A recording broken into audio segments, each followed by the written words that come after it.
my father used to say, only girls cry. And that is a lie. You know, everybody cries.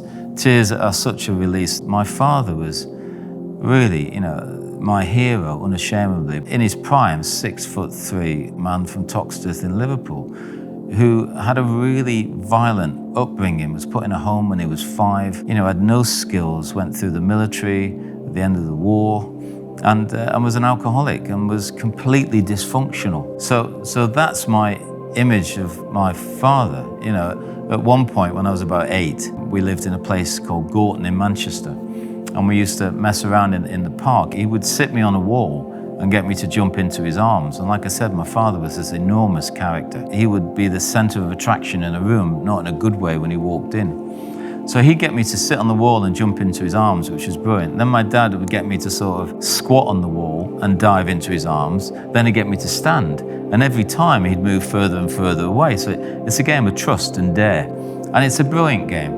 And we used to play that a lot. And my dad would catch me and swing me around. And then one day when I got to the standing position and he was quite far away, I dived and he moved. He stepped to one side.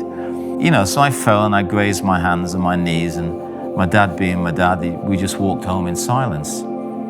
And my mother, who was from Birkenhead in Cheshire, about 5 foot, and wasn't silent, she went ballistic. And I remember the argument downstairs. And I remember my mum, I won't repeat what she said, but basically she said, you know, why did you move away from Paul? And I remember my dad's words, even now. He said, I moved away from Paul because I wanted to teach him a lesson. I wanted to teach him that he should never trust anybody because they'll always let him down and move away from him.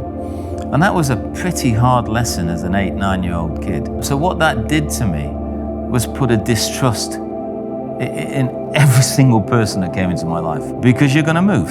You're gonna let me down. You're gonna make me vulnerable, and then I'm on my own, so why would I do it? And what happens is you shut up and shut off.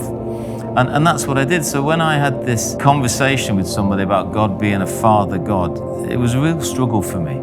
But what I've realized is, you know, God is not an earthly God. He hasn't got the traits of an earthly father. He's not been dysfunctional. He wasn't an alcoholic. He wasn't put in a home when he was 5. So there's a different sort of image of God when you start to unpack it. As my faith has developed and I'm still learning this stuff, one of the things that he's teaching me and has taught me and I'm trying to embrace is not to be scared to be vulnerable.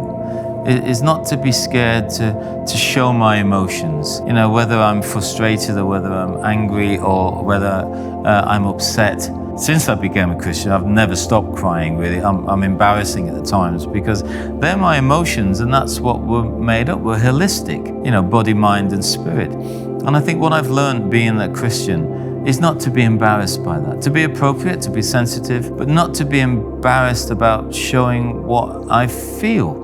And to be able to talk. And that's what my faith has helped me do. Thanks so much for watching.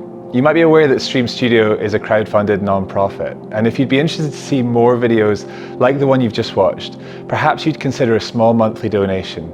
There's a link in our bio which will give you full details.